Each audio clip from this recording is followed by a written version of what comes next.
You're listening to the Caramel Apples Podcast, the apple snack that brings you a retro vibe, both crunchy and sweet, with your hosts, Kennedy Rizzo and Cooper Lee.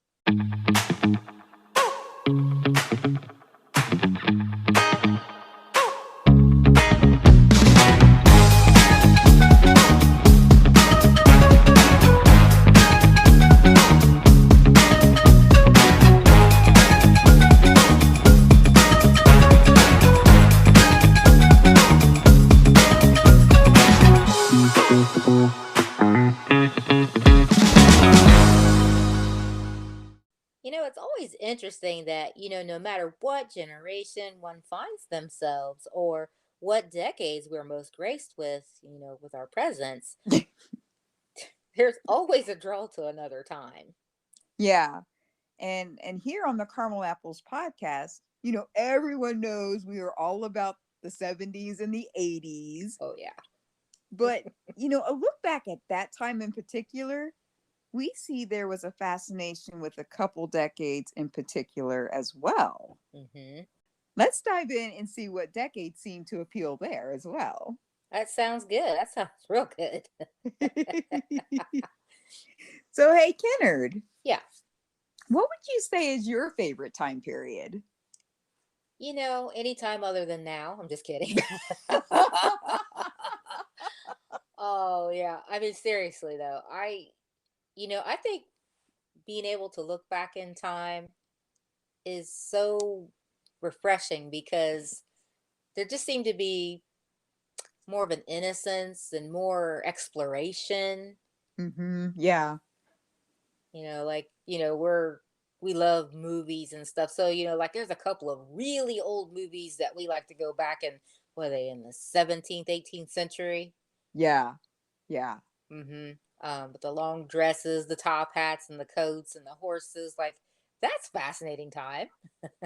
I wholeheartedly agree. Anything that's kind of the further back the better almost. Mm-hmm. Mm-hmm. Um Renaissancey periods of time, Oh yeah. Oh yeah. pirates running around, that type of thing. I would agree with you. Even Okay. even like the Wild West seemed kind of cool, right? It was rough and raw, wasn't it? Yes, it was. Yeah. I mean, it just, I don't know. It just seemed like any time you pick was much more focused and cultured. Whereas now, like, we have a lot at our fingertips. We have everything we could ever want. Yeah. But it's kind of watered down. Like, life and experiences just seem very blah, blah, blah. Yeah, yeah. I mean, because you can really, you want it, it's just at the tip of your fingertips, Oh, like yeah. you got it, it's there, you didn't have to do much to get it. It's just, so it does kind of make it mute, just boring. But obviously other people feel this way because like that's what TV shows and cartoons and movies are all kind of swirling and based around. This is true. Helps us escape. This is true. Thank goodness for that. So I guess it's safe to say we're just never happy, right?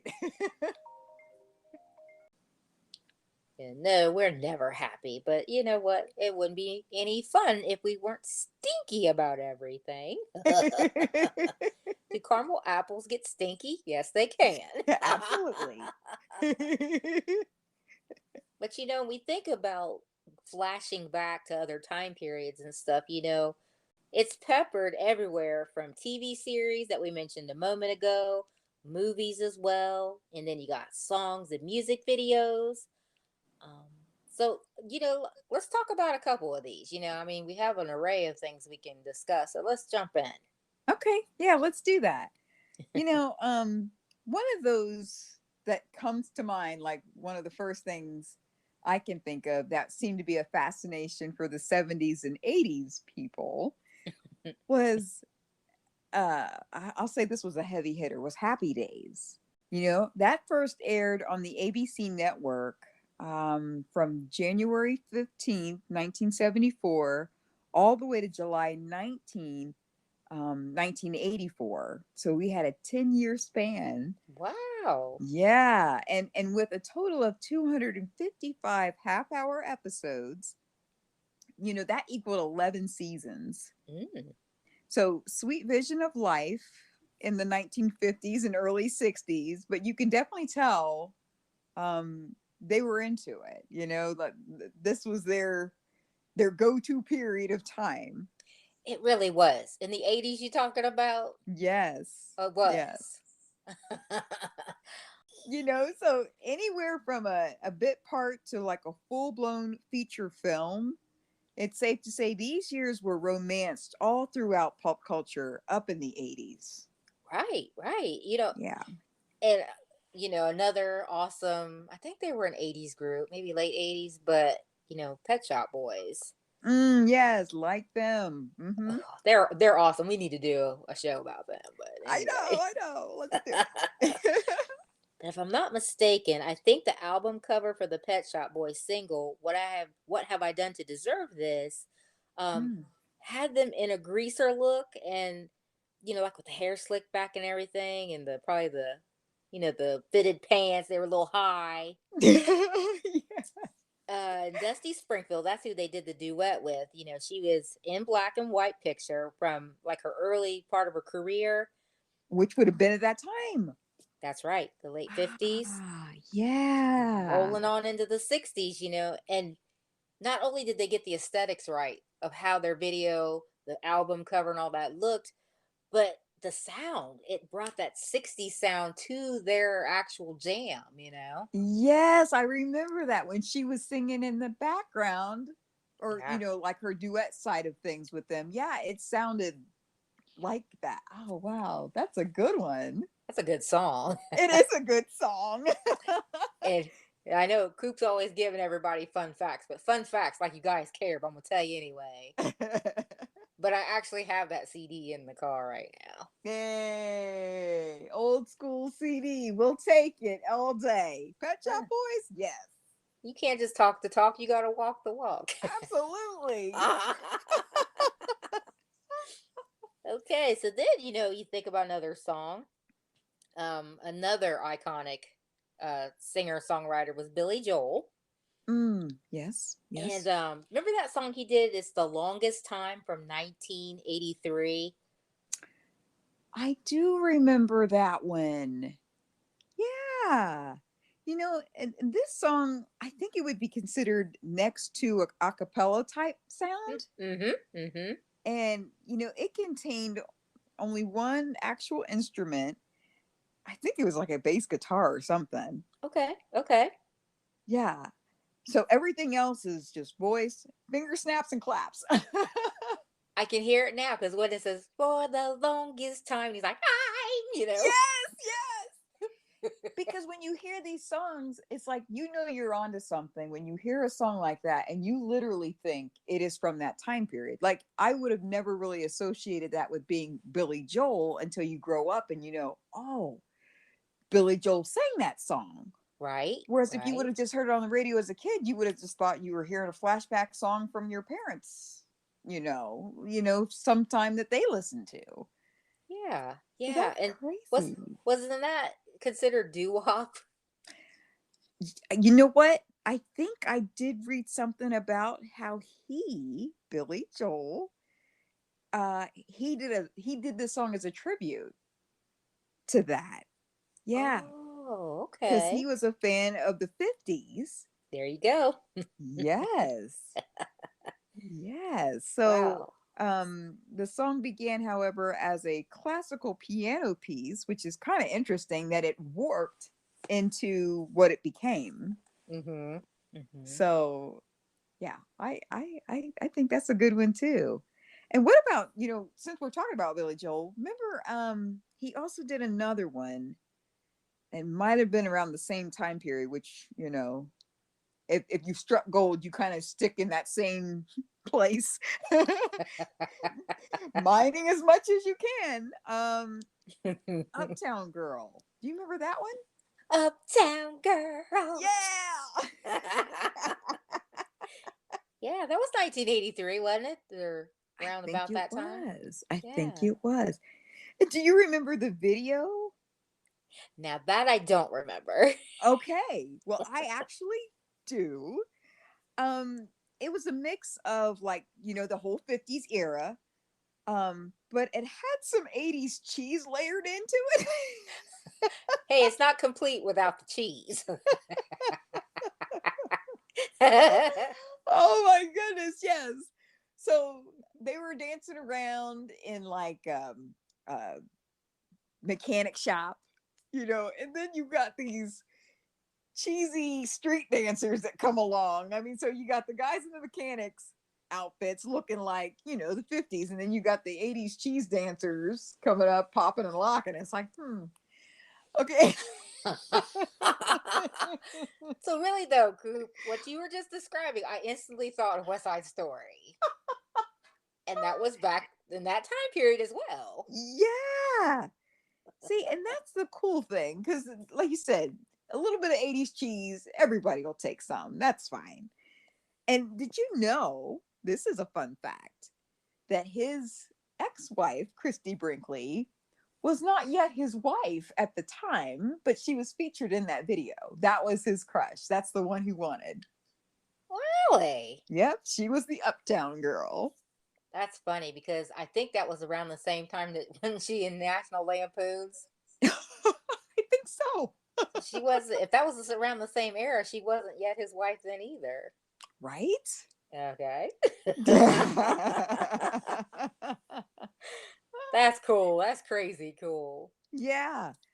So, I'm sure Billy Joel was probably inspired, because that was probably his childhood. It'd be interesting to find out when some of these people were actually born. Um, but just like for us, the 80s is so, because that was our childhood. We love it, Yes. Yes. so he was probably inspired by people he was watching growing up, that he's like, yeah, I want to bring that back. Let's bring some of that back. And when you think about that era, a lot of the things, they're always really on point because it was kind of a complete cultural thing, with the fashion, Yeah. of course, the music, like we're talking, but then you think about the different hairstyles and the speech. Yes. It's like so some of those things are the quintessential 50s and 60s throwbacks, that Yeah.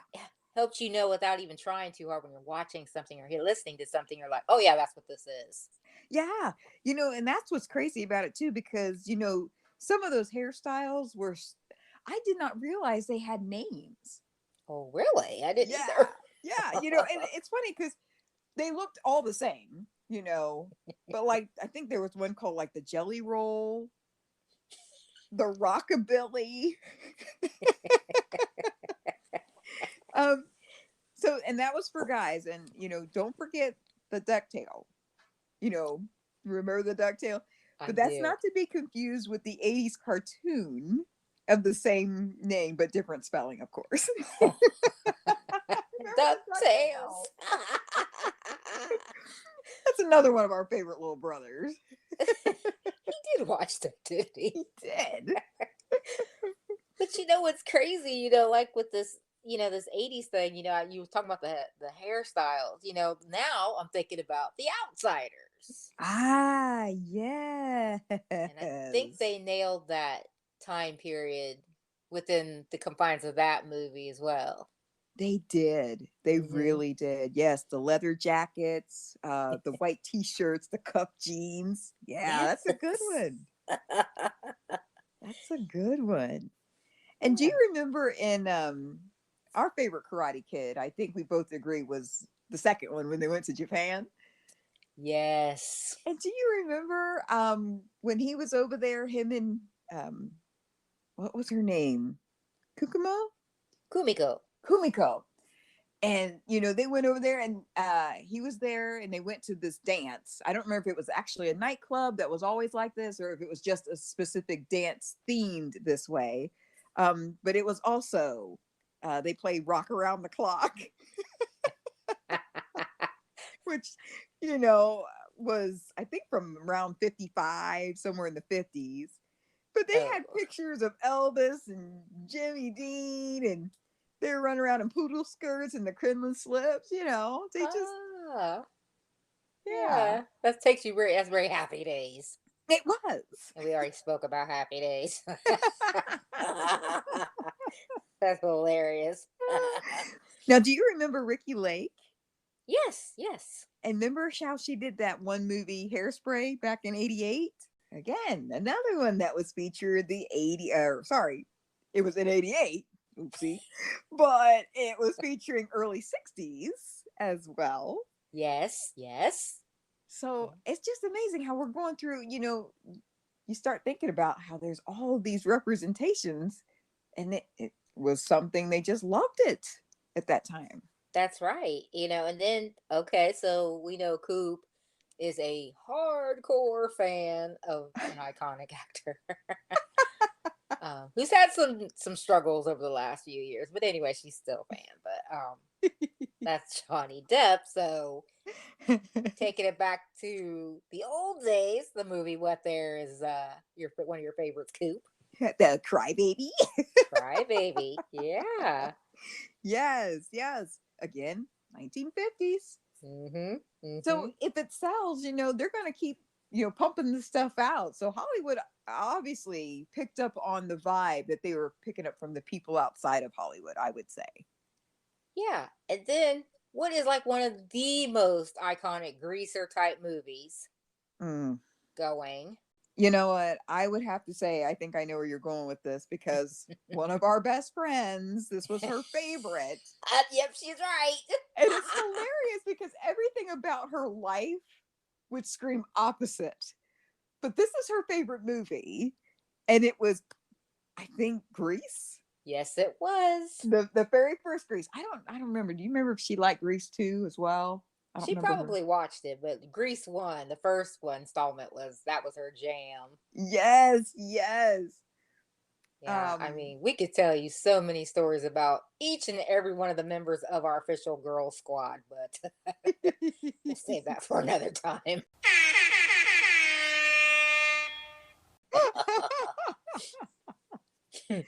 So, there was certainly no shortage of interest in these decades by singers and musicians as well. Yeah, yeah. Yeah. And I don't know, like wasn't there one called Stray Cats? Yes. Okay, so that goes back to the Rockabilly band that was formed in let's see, I think it was in Long Island, New York, back in the late 70s. Okay. Okay. And they actually got famous. They presented their song Stray Cat Strut. I know which one you're talking about. Okay, so then it's got the whole 50s coming into, like they're showcasing the 50s in the 80s. Uh-huh. Uh-huh. And like their probably their most notorious song was Rock This Town, which the Rock and Roll Hall of Fame has listed as one of the songs that shaped rock and roll. So, That's huge. yeah, That's huge. it hit number 9 on the Billboard Hot 100 chart in the years of 1981 and 82. Our parameters. Totally remember hearing this song as a kid and thought that it was from this era. So it wasn't until a couple years ago, like, did your hubby inform you of a game like a music trivia that he was like, ah, Yes, he did. He enlightened me. I was like, oh, okay. Because they sold it. They really, really, like we said before, if you were listening to it back then, you did not think it was of someone of your day. uh-huh. It just sounded like it was from that time period. And that's when you have struck gold. You Can't can't say it fake enough. this stuff. Exactly. You really can't. And since we are on the music tip, we've already touched on it before, and we're getting back into it again. But I'm sure everybody probably remembers how famous Madonna's Material Girl video was. Oh, okay. So that was my jam right there. I was gonna say this has Kennedy written all over it because of the bright pink dresses, and all the ice around her neck and wrist. This was Kennedy's jam for sure. It was. It was. And this was probably something that maybe people's first introduction, because you could totally tell that this was shaped off of Marilyn Monroe, right? Yeah. And this was probably some people's first introduction into Marilyn.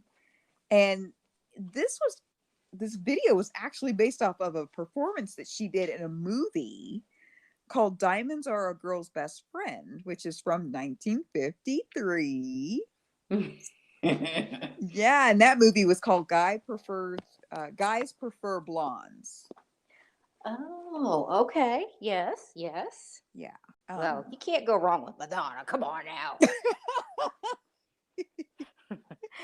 Let's be real. Yes, because she nailed all of that for us. She was in the 80s and she was doing something from the 50s and 60s. Yeah. So then let's think about, and we actually saw this movie, I think it was last year. Mm. Peggy Sue Got Married. Oh, okay. Yeah. Okay. I really don't have a lot of good things to say about it. I was bored solid. Were you? I was so bored in that movie because I thought, we were going through an 80s phase. We're like, let's just watch something from that era, which again, it was set in the 50s or 60s. Ah. And Kathleen Turner was in it, which I like her. Yeah, yeah. I think her boyfriend was Nicolas Cage in it, and he was Nicolas Cage. But that movie was awful. Oh my goodness. I'm sorry if anybody's a fan of it. So sorry, but you got tougher consistency than I do. Uh-oh, they got a womp womp from Kennedy. Yeah, I can't with that one. Oh, I don't even want to talk about it so bad. Oh no.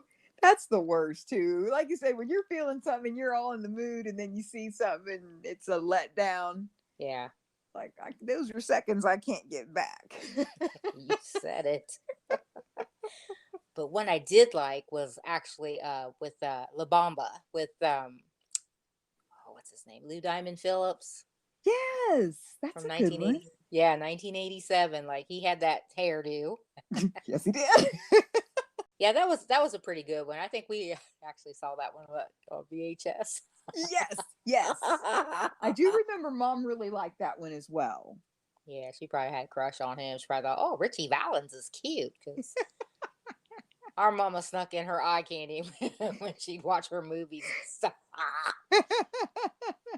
Yeah, so so we're just kind of like, Mom. She didn't care. We couldn't blackmail her or anything. She's like, I fear not. She has a mind of her own. She really does. But that was a good movie as well, because it was actually telling a story. It wasn't something just made up or anything, or just an ode to that time period. Here they were telling a story about actually Richie Valens. And here that's sad, because I think his time from beginning to end was only about 8 months span of time. No kidding. Yeah, it's like that's sad, because he was just getting started, and they had that tragic end and everything. So, but it was nice that they went ahead and moved forward with the project, which was enlightening for people. And I think La Bamba actually, it made it into some kind of special place, like the Library of Congress or something. I don't know. What? As being, yeah, historically, cultural, something like that. But it long story short, they thought it was something that needed to be preserved for future people to see. So Oh, that's interesting. I would think that's kind of like, not something that happens every day. That's pretty amazing. Mm-hmm. Mm-hmm. This is probably something we could go on and on about. There's not many topics we can't go on and on about. Right. But seriously, this was an interesting Apple snack because, I mean, like they really did open that up. Now that we sat here and focused on it, like there Mm-hmm. are a lot of movies. You're right. Movies, Yeah, I mean yeah. they embraced it. So, and it totally makes sense, because just like we're sitting here in 2022, talking about our love of 70s and 80s, because that was our childhood. That was something that was embraced by us, and we Yeah, remember it fondly. They would do the same with their childhood. totally. So that's really cool. Generational entertainment. Is there anything else? So, with our, like we said, with our snack today, would you agree that the 70s and 80s had a thing for the 50s and 60s? Yes. Hmm. This was fun today. So it's nice to just know that it was a winning combination in the entertainment because their passion made it very believable and fun for us. I agree. And that's it for this week's Apple Stack. But as you know, there's always more where that came from. So stay tuned. Subscribe, review, and spread the word. See you next time in the Retro Orchard, and thanks so much for listening.